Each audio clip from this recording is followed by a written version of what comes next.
Here we go. Just accepting you guys. Let's see. Give me 1 second. You're working? Hi. How are you? I'm good. How are you? Good. It's so good to see you again. We met at D23. I'm sure you met so many people that day. And Sam and Jacob, it is just such a pleasure to be in the presence of you guys are just the hottest vampires ever. Congratulations. Season 1 is certified fresh, 99% on the tomato meter. Can you guys hear me okay? I want to make sure before I start rambling, you guys can hear me okay? Good? Yeah. Okay, amazing. I can hear you guys okay. Jacob, you're a little... Okay, I can see you guys. It's a little blurry, but hopefully it'll adjust. Certified fresh, 99%. You guys got renewed for season 2 before season 1 even aired, so congratulations. And for me, I first wanted to ask Jacob and Sam a question because you guys are very much vampire husbands in this, which I love because in the iconic film, their love, Louis and Lestat's love is very much alluded to. Wait, are you guys okay? Yeah, no, we're good. Jacob's just changing the camera angles. I'm not really sure why, but I'm trying to get both in. We're in. Yeah, okay. Such a lovely Louis. I feel it's so good. You did a good job. I'm actually shocked you guys both fit perfectly. Kaylin Coleman joined. Sorry. What? Sorry, I saw Kaylin Coleman joined. Plays Grace. Hi, Kaylin. Oh, amazing. It's so fun. So basically, I wanted to ask Jacob and Sam, my first question is for you guys because I love that, the love between Louis and Lestat was just alluded to in the iconic film. So for people who didn't know, there was a film, Gen Z, with Brad Pitt and Tom Cruise and Kirsten Dunst. But their love was really just alluded to. You guys are totally just vampire husbands in this. And I love the longing that all of your characters have. And there's a line, Jacob, that Louis says. He says, his gaze tied a string around my lungs and I became immobilized or something. And I was like, ugh, that line. I wanted to ask all of you, how did you tap into the longing of your characters? Because I think that's why I love vampires. Humans in general, we're very sort of shy when it comes to admitting and pontificating, longing for something. And so that's what I love about all your characters, how unabashed their longing is. So, Jacob, we'll start with you. I think there's maybe all of us can sort of understand a longing for something and a kind of I think what comes along with that as well is loss and the idea of the fear of losing that also comes into it. I'm not really sure. I'm so bad at talking about acting, to be honest, that I'm I don't really know exactly how I tapped into it. But I think it's just finding the language really does it for you in a lot of cases. You say these things and you start to believe them. As you say it, you're oh yeah, that makes complete sense. I can completely get lost in that thought. It's just beautiful writing and it's so romantic and Anne Rice was such a romantic writer for somebody that wrote such dark stories. You just lean into the language. Yeah, there is a lot of romance in the darkness. Sam, what about you? And then we'll go to Bailey. When about the longing, I guess they live forever, or they've been alive for a long time. So, the experience, vampires experience things, I think, probably in a more extreme way, because if you're bored, you're really bored because you're bored with 50 years of boredom. Or if you really want someone, you really, really want them because you've been wanting them for 10, 20, 100 years. So I think it's just sort of always when you think about an emotional experience of that character, you're kind of adding on immortality on top of that. Right. Yeah. The immortality exacerbates it. Bailey, What about you? I think Sam put it very well. The fact that when they're bored, they're really bored. When they want someone, they really want someone. But Claudia is stuck with that. And will always be stuck with that, plus having the hormones of a 14-year-old for the rest of her life. And because of that, it's even more extreme. And you see that with every emotion and every relationship that Claudia has. You see that between her dialogue with Lestat, Louis, and got to tap in. We were so lucky to tap into what love meant for Claudia with her relationship with Charlie in episode 4, and how that devastated her, how that ended. And I'm happy we did that, because I think it helped audiences understand Claudia even more and why she does the things she does. Right. And your chemistry, but I mean, all of you guys, I think that's something, sometimes you watch things and you know, you don't feel it, but it's very visceral watching this show. Like, you guys have incredible chemistry that I wanted to know did you guys have chemistry tests? And if so, can you share what those were like? I'm always so fascinated.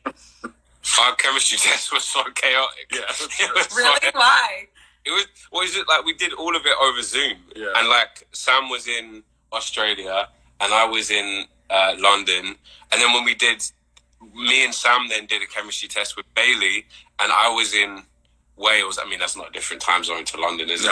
But I was in Wales, Sam was in Australia, Bailey's in the States. And it just, so you're on completely different time zones. You're in completely different, like, states of mind because of whatever the time of day it is. Yeah, and there's a lag, you know, the internet lag is not good for creating chemistry. It's very awkward. So it's it's the worst. I think during the pandemic, I was like meeting people on FaceTime to try and date, and I was like, this could go either way. Like, this setting that all three of us are in, as an interviewer, like, I'd rather be with you guys in person. But sometimes you can create intimacy here. And now I'm just thinking about how meta this is, how I'm interviewing people playing vampires in a show called Interview with a Vampire, which is kind of fun. we really that much, actually. No. Yeah, weirdly, people don't say that as much as you would expect. There was... Right? Like, it's crazy. But Alan said something once. Alan Taylor said something about, like, I asked him, I was like, how did you do that? Like, how did you guys decide that it was the right thing? And he was like, to be honest, by that point, because we did like 8 rounds of auditions, he was like, by that point, it was more about the things that, the way that you interacted when you weren't doing the scenes. Right. Like, it was about how you listened to each other. But just that we just got on, like, we were pretty comfortable between the things, even though both me and Sam were like anxiously, like, playing with spools of wool. I had blue tack. Yeah. Like, I was like, we both had little, like, fidget toys. Yeah. Which That's is the cool funny. in control an environment, like over Zoom or something like that, where you might be really nervous, but you don't want to come across really nervous. And so Yeah, you always have like a little pen you could be like messing with down here. No, it's so funny, and in a way it probably created more tension when you guys finally did get to meet in person. So that's really cool. Thanks for sharing that. I am always also so captivated by the perils of immortality that vampires have to deal with. And so I was wondering how playing this role for the three of you made you think about your own life and being mortal. Well, Bailey. I knew that I would never want to be a vampire just by Claudia. I mean, she's such a heartbreaking character. I mean, it's devastating, everything that she goes through in the season. And it made me appreciate the little moments in life. But I think also she did that too, because we did so many night shoots. So much so that one time our call time was like in the middle of the day where the sun was up, and like my eyes were hurting because I didn't want to see the sun because we were doing some night shoots. So I've learned to appreciate nature a little bit more, but that's good. Yeah. What about you guys? For me, I think the idea of being like, I suppose, like an anxious vampire, which I guess they all actually have a bit of a sort of anxious disposition. I think the idea of like having Levin. Hi, Levin. Levin Akin. Sorry, it's really distracting. Isn't it gnarly? People love you guys. My neighbour's here. Hi, neighbor. Paul.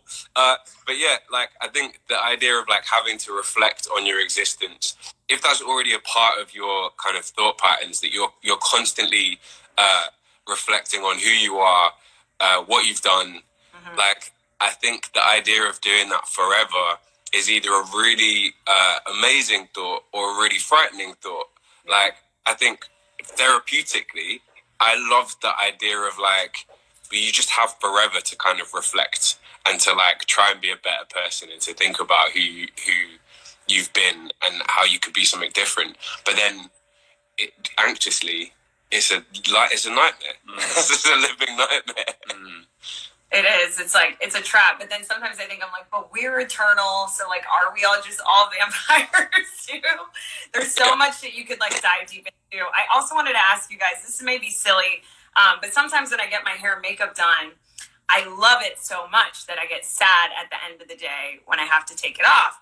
And I'm like, you guys quite literally have the coolest costumes, hair and makeup, contact lenses. Like, to be able to embody a vampire for work, to me, is like so cool. Do you ever feel the same? And do people treat you on set differently when you're in costume, you know, or when you're in sort of this vampire armor? Sam?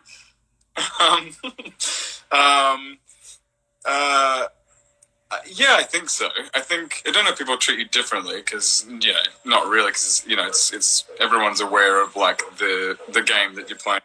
You know, I don't, you know, totally believe, because these are pretty crazy characters. Someone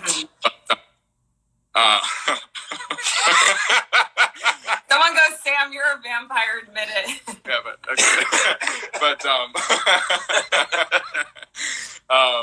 But you know, like it's definitely the more we went on, like for me, like I tried to do less and less to reduce the amount of time I had in the evening to start work. So like, you know, Bailey and I both got like the actual real acrylic nails, so we had them on, but they even popped off heaps of times during the shoot, because there's so much stuff like that. So that reduced the time. But I had to live with them for 6 months, and they're not like, they were sort of like these sort of white, sharp, like claw-like things. Yeah.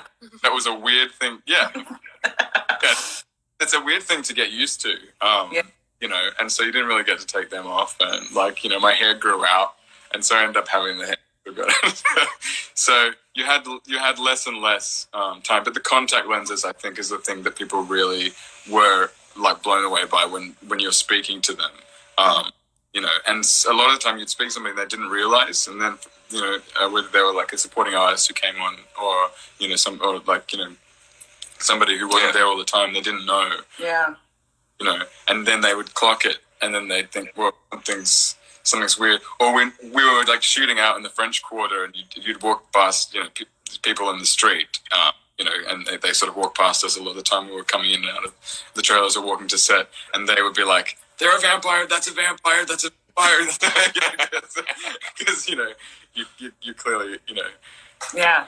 You mean like people are doing in the comments right now because everyone thinks you're possessed by Lasagna? They're like, blink twice if you're not possessed. I have so many questions, and I know I don't have that much more time with you guys. Bailey, I want to ask you about season 2. Jacob, I want to ask you, Louis has this like incredible tension where it's like this torn tension, right? Where he's just sort of like torn always. And I was wondering if you ever felt that way between your acting and music career. I feel like I'm a little bit torn about everything. Like, I think that's kind of my natural state is I'm like, okay, what does this mean? And then what does it, no, but if I do that, then that means that this thing is like taken out of the, but no, I think actually it really suits me because I just want to be able to express myself and feel like understood on some level, which again, I think kind of is quite similar to Louis. So however that kind of manifests, it is how it manifests. And I it's good for me, I think, to take like sort of breaks and do this thing and then do this thing, do this thing. But I'm often like thinking about the other thing when I'm doing one thing. The one thing, yeah. Such is life. It's crazy. Bailey, someone was like, please drop your skincare routine because you are glowing. You seriously are. You look incredible.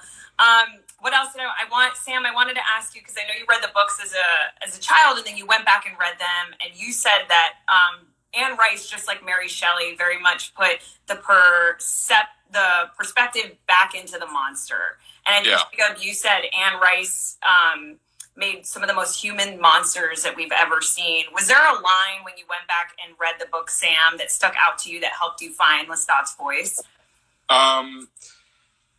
Well, there's like so many, but I think for me, the thing that I really held on to was in the Vampire Lestat, he has like this, as a human, he has like a really intense existential crisis. And it sort of like sets him up to be this person who he sort of, his life is constantly unraveling as it's going, and it's like he's like a train wreck. You know, he just can't help but fuck it up every time. It's like just when he thinks he's gonna get it, gonna make it work, he does something like really terrible. It's like he's like masochistic. He just really needs to just self-sabotage. Yeah, self-sabotage. And I think it was, you know, the idea that you know, having this existential crisis in this place where these witches were burnt, and the only thing that pulls him out of it is, you know, dancing wildly to violin. There's just something about that I always thought about, you know, like when you're feeling like your life is going down, you know, like a really scary place. If you act incredibly chaotically, you kind of you're competing with the chaos that you can't control. And I just, wow, this is an amazingly bizarre character. Very relatable. Yeah, and that's, I mean, I do relate to it in a way. It's a bit like, you know, like you do feel just like sometimes you feel a bit like a train wreck, and there's nothing you can do about it. So you either lean into it or you fight it, and that tends to lean into chaos. Which I just think, you know, Anne Rice just wrote very beautifully, and Roland, I think, translates that. Oh, he was always like, you know, he's a mess. Let's never make him too clean. Let's like always make him a hot mess, basically. Yeah. God, it must be so freeing to play that. You guys bring such emotional intensity and complexity, even though like vampires in a general sense are somewhat campy. And like, I think that's why so many people connect to the show. I want to take some fan questions, but before, Bailey, what can you tell us about season 2? I know you guys are probably shooting in like some crazy fun places. Like, what can you guys tell us? I'm just very excited to play Claudia again. It was very intense doing this character. I learned a lot about myself, and I was challenged in ways. I mean, I was doing scenes, especially in episode 4, that I didn't even know I was capable of succeeding at that level. And I did, and I was really proud of myself, and I learned a lot about myself, but also grew as an actor. So then watch the show now, and I've been watching every episode on AMC Plus as it's coming out, so I can experience it with the fans. Wow. See how much people love Claudia. I have a newfound love for her. So I'm excited, challenged again as an actor, but I'm also excited to just live in that beautiful space in this immortal universe. And to embody a character that so many people connect with. I love that you said that you're proud of yourself. I think often we don't say that out loud enough about ourselves. And so I think that was really beautiful, and you should be proud of yourself. One of the questions someone asked, Allison Bunce would like to know, what was the most memorable scene to film? Jacob, maybe you can answer that one. They're all pretty memorable, to be fair. Like, shit, back of my brain, front of my brain. I think, to be honest, I wish that I had something that it was the three of us were doing, but the thing that I think, like, for me, really set the tone for the rest of the shoot was the church scene. I think it was like we got to sort of practice. I think all of the that are present in the characters and in the show, they're all contained in that scene. There's a bit of in that scene, and there was like mad stunts. It was really late. That was one of the longer days. We shot over like 4 days, and 3 or 4 days. Yeah. Wow. Yeah, a very long day. It was there was like, there's the romance, there's brutality, there's like it everything was in it, and we shot that kind of at the beginning. It was like, okay, I feel like that's the point at which me and you were like, this is what we're doing. Okay, right. Wow. Yeah, we're able to lock into it. Right. It was a start. We're like, oh, okay, this is hectic. Yeah. I love it. Everyone's just saying Emmys all around. You're killing it. Some people are saying favorite scene. Last question I'll ask you guys. I wish I had so much more time with you. If you had to add one thing to your costumes, what would it be? That's what Sea Lace would like to know. If we had to add one thing to the costume, I think for me, like, in terms of Lestat, like, Carol did an extraordinary job. But it wasn't really Lestat's time period. So it was, I think, we're trying to work out, like, how does Lestat exist during this period of time? So I think when we started to look at those 1790s kind of like thing that we pull out in the ball that, we will eventually get to see a little bit more of. I think I'd like to see him more in that period of time, in the 18th century. Yeah. Amazing. I love it. Well, I'm so sad we have no more time left, but you guys, thank you so much. Congratulations on a stellar show. We can't wait for season 2. And thank you guys so much for stopping by to talk. Thank you. I feel so much like we're like, okay, sweetie, make sure you eat your food. Make sure you eat some grub. Okay? We love you, sweetie. Okay. Bye. Call on. Bye. Love you, Dad. Bye, Mom. Bye. Thank you. Bye. Bye.